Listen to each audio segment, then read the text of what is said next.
안녕하세요. 파미데일리 김주현입니다.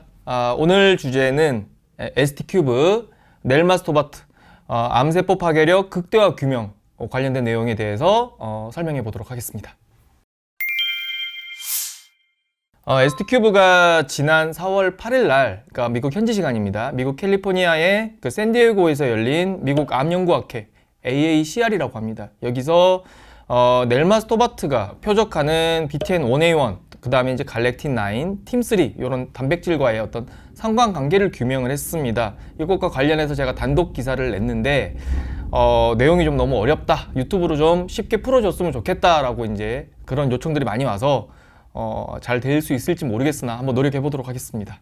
일단은 뭐 결론만 좀 먼저 말씀을 드리면, 결국에는 이제 넬마스토바토가 암세포도 잘 죽이게 하고, 그 다음에 이제 또 암세포를 잘 죽이는 T세포도 굉장히 활성화시켜주는 그런 기전들에 대해서 명확하게 그 메커니즘을 규명한 어떤 연구 결과 발표였거든요. 사실 뭐 그동안에 이제 넬마스토바토가 이런 작용을 하는지는 어렴풋이는 알았지만 연구를 통해서 명확하게 그 메커니즘이 규명이 되지는 않았습니다. 그래서 그 오늘 메커니즘을 좀 소상히 좀 알려드리려고 하고요.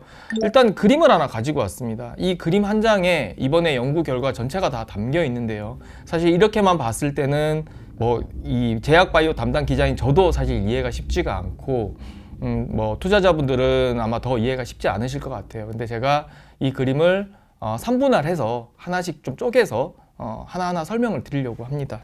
그 첫 번째 그림부터 좀 보시게 되면 맨 왼쪽 그림인데요. 굉장히 좀 어려울 것 같은데 노랗게 생긴 게 이제 이게 암세포입니다. 캔서 셀이라고 돼 있죠. 그리고 여기 보면 이제 겔 라인이라고 이 동그라미 두 개가, 그러니까 뭐 타원 두 개가 연결되어 있는 게 하나 보이실 거예요. 핑크색과 약간 뭐라 그럴까요? 좀 연한 핑크? 요 두 개가 이제 연결되어 있는 게 아마 그림으로 보이실 겁니다. 이게 이제 우리 몸속에서 떠돌아다니는 세포거든요. 근데 이게 이제 암세포 안으로 싹 들어가면 암세포를 파괴합니다. 겔라인이라는 단백질은 그러면 암을 죽이는 단백질이니까 굉장히 좋은 단백질인 건데, 문제는 뭐냐면 이제 암세포가 자기를 방어하기 위해서 내놓는 BTN1A1이라고 요 초록색으로 생긴 이 풀처럼 생긴 게 있습니다. 방어 기질을 내놓는 요 단백질이 있습니다. 여기가 딱 나오게 되면 이 겔라인이 암세포로 들어가는 게 아니라 이 BTN1A1하고 딱 결합을 해버리게 됩니다. 그럼 어떻게 되죠? 겔라인이 암세포로 못 들어가잖아요. 암세포를 못 죽이게 되는 겁니다. 그러니까 입구에서 잡히는 거예요. BTN1A1한테 입구에서 잡혀가지고 암세포를 침투를 못하면서 암세포를 못 죽이게 되는 거거든요. 그러면 넬마스토바토는 뭘 하는 거냐? 이 BTN1A1하고 넬마스토바토가 이 항암제가 두 개가 결합을 하는 겁니다. 그러니까 BTN1A1이 이제 겔라인이라는 단백질을 잡을 수 있는 BTN1A1이 다 없어지는 거잖아요. 다 이미 다른 것과 다 짝꿍을 다 져버리기 때문에 그 겔라인은 굉장히 자유로워지는 거예요. 입구에서 잡히지 않는 거예요. 그래서 암세포 속으로 들어가서 암세포를 죽이게 되는 역할을 하는 거거든요. 그래서 ST큐브가 만든 면역 항암제 넬마스토바토의 역할은 암세포 표면에 발현된 BTN1A1 단백질과 결합을 해서 겔라인이 암세포 속으로 굉장히 잘 들어가게 도와준다. 이게 첫 번째 그림입니다. 이게 첫 번째로 규명이 됐고요. 두 번째 그림도 굉장히 어려운데, 두 번째 그림은 좀 아주 쉽게 설명을 드리면, 아까 그 핑크색 두 개가 연결되어 있는 게 겔라인 단백질이라고 했잖아요. 이 겔라인 단백질과 T세포가 두 개가 결합을 하게 되면 T세포가 파괴돼 버립니다. 암세포도 파괴했는데 이 겔라인은 T세포도 파괴해버립니다. T세포라는 거는 면역세포잖아요. 암세포를 공격하는 세포인데, 근데 이 겔라인이 양면성이 있는 거예요. 암세포를 죽여서 굉장히 좋은 줄 알았는데 우리의 우군으로 알 수 있어 T세포도 죽이는 거거든요. 피하식별을 못하고 다 죽여버리는 거예요. 거기다가 T세포에서 발현하는 팀3라는 단백질이 있어요. 표면에. 이 두 개하고 요거하고도 결합했을 때도 T세포가 파괴돼 버립니다. 또 하나 또 설명을 드리면, 여기 T세포에서 발현하는 PD1이라는 게 있죠. PD1하고 그 다음에 팀3하고 겔라인, 이 세 개 단백질이 T세포 표면에서 결합을 해버리게 되면 T세포가 파괴되지는 않는데 활동을 정지해버립니다. 나 일 안 해. 이런 식으로 파업을 해버리는 거예요. 이렇게 되면 T세포가 일을 안 하면 어떻게 되죠? 암세포를 공격하지 않는 거죠.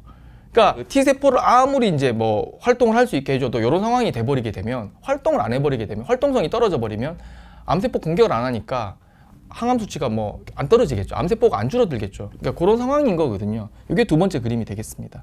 세 번째 그림 뭐냐면, 이제 암이 좀 진행이 되면 이 PD1이라는 게 초기에 발현하는 T세포에서 초기에 발현하는 단백질이고, 이 시간이 좀 지나게 되면 BTN1A1으로 바뀝니다. 이 BTN 원행에 대해서 좀 여기서 설명드리기 헷갈리시는 게 뭐냐면 T세포 같은 경우는 PD1을 발현하고 암세포는 PDL1을 발현하거든요. 근데 BTN 원A1은 암세포와 T세포 양쪽에서 다 나옵니다. 무슨 얘기인지 아시겠어요? 근데 T세포, 그러니까 암세포가 암이 처음 생겼을 때 T세포 표면에 발현되는 단백질이 PD1인데 이게 초기 암에서는 PD1인데 시간이 지나면 BTN 원A1이 돼요. 이걸로 교체가 됩니다. 선소 교체가 되는 거예요. 근데 선소 교체가 됐음에도 불구하고 역할은 PD1의 역할을 그대로 이어받습니다. 말이 굉장히 어렵죠. 그래서 아까 전에 제가 두 번째 그림에서 설명드렸던 게 뭐냐면 PD1과 TIM3와 겔라인 이 세 개가 합치게 되면 T세포가 활동을 정지한다고 제가 설명을 드렸었어요. 근데 이 후반기로 가서는, 그래서 암 전반전이 있고 후반전이 있다 치면 후반전으로 가서는, 후기암으로 가서는 BTN1A1하고 그 다음에 팀3하고 그 다음에 이제 겔라인하고 이 세 개가 결합을 합니다. 그래서 똑같이 또 T세포 활동을 못하게 딱 막아버려요. 활동을 못하게 딱 무력화시킵니다. 그러면 이 넬마스토바토가 하는 역할은 뭐냐? 이 세 개가 결합이 되면 T세포가 무력화되는 상황에서 중간에 그 BTN1A1하고 넬마스토바토가 두 개가 다시 결합을 해가지고 이 세 개가 결합하지 못하게 만드는 거예요. 그래서 T세포가 활동을 잘하게 만들어주는 역할을 하는 겁니다. 그러니까 굉장히 복잡한 설명을 했는데 최대한 간단하게 설명을 드리면 일단 암세포의 겔라인이 굉장히 잘 들어가게 해서 암세포를 잘 파괴하게 한다. 그게 첫 번째 넬마스토바토의 효능이고, 두 번째는 무력화된 T세포를 무력화하지 않게 만들어줘서 이 T세포가 다시 암세포를 굉장히 공격하게 잘 만들어준다. 그러니까 암세포를 겔라인도 잘 죽이게 만들고 T세포도 잘 죽이게 만드는, 소위 말해서 두 번 공격을 잘 하게 만드는 역할을 하게 해주는 게 바로 넬마스토바토다. 이렇게 정리를 하시면 아주 간단하게 정리가 될 것 같습니다. 유승환 ST큐브 CSO 연구 총괄 겸 미국 법인 대표님의 말씀을 이제 그대로 워딩을 그대로 옮겨드리면, 일단 동물 실험이 아닌 인간 조직에서 이 작용이, 이 메커니즘이 규명이 됐다는 게 굉장히 의미가 있다라는 말씀을 첫 번째로 주셨고, 두 번째는 넬마스토바토가 바인딩 파트너, 소위 해서 누구와 결합을 하는지에 대해서 명확하게 규명이 됐다라는 거. 우리가 지금 글로벌리 지금 뭐 키투루다 1년에 33조 정도 매출 나옵니다. 뒤에 옵디보 뭐 굉장히 많은 이제 면역 항암제들이 있는데 이거는 명확하게 PD1과 PDL1이 결합한다라는, 그러니까 T세포의 PD1과 암세포의 PDL1이 결합한다는 그 바인딩 파트너가 명확하게 규명이 돼 있었거든요. 그럼 넬마스토바토는 누구와 결합을 하는데라고 했을 때, 어디에 누구와 어떻게 결합을 하는데라고 했을 때 이게 명확하게 규명이 됐다는 거예요. 그래서 암세포에 있는 BTN1A1하고 결합을 해서 겔라인이 암세포에 잘 들어가게 해준다라는 거 첫 번째. 두 번째는 T세포에 있는 BTN1A1하고 결합을 해서 겔라인과 팀3와 그다음에 이제 BTN1A1이 결합하지 못하게 만들어서 T세포 활동성을 높여서 이 T세포가 다시 암세포를 잘 공격하게 한다는 이 메커니즘이 명확하게 규명이 돼서 시장이 좀 의문을 해소했다라는 거, 그게 의미가 있는 겁니다. 그래서 그동안 이 바인딩 파트너에 대한 의문점이 많았고 이거에 대한 문의가 굉장히 많았거든요. 그래서 이번 연구 결과 발표는 그 의문을 해소한 것이다. 이렇게 이해를 하시면 좋을 것 같습니다.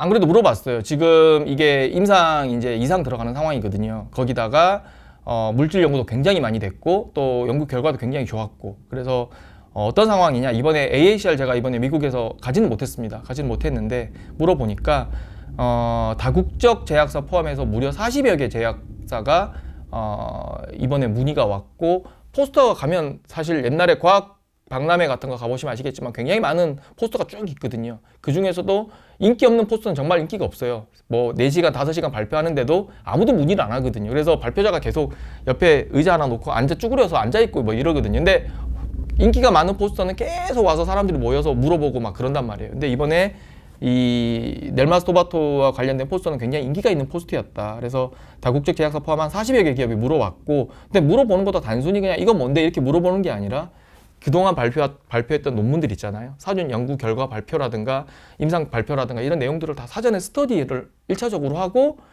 그리고 사전 스터디를 했다는 얘기는 뭐냐면 이 포스터는 이번에 가서 꼭 물어봐야 되겠다라고 생각을 하고 왔다는 거죠. 그래서 그런 내용들이 굉장히 많았다라는 거예요. 그런 이제 소위 말해서 좀 진성 문의 고객들이 굉장히 많았다라고 이야기를 하시면서 굉장히 좀 인기 있는 포스터 중에 하나였다, 이렇게 말씀해 주셨습니다. ST큐브 같은 경우는 기술 수출을 계속 타진하고 있는 것 같아요. 이번에 6월 달에 이제 미국 샌디에고에서 바이오 USA 열리거든요. 그래서 여기 참가 예정하고 있다고 하는데 저도 지금 확정은 아닌데 임상학회 5월 달에 열리는 시카고 임상학회랑 이 바이오 USA 지금 가려고 지금 준비를 하고 있어요. 그래서 가게 되면 현장의 분위기 좀 더 생생하게 이 파미데일리를 통해서 좀 전달 드릴 수 있도록 하겠습니다. 오늘은 ST큐브에 대해서 살펴봤습니다. 파미데일리 좋아요, 구독, 알람 설정 부탁드리겠습니다. 감사합니다.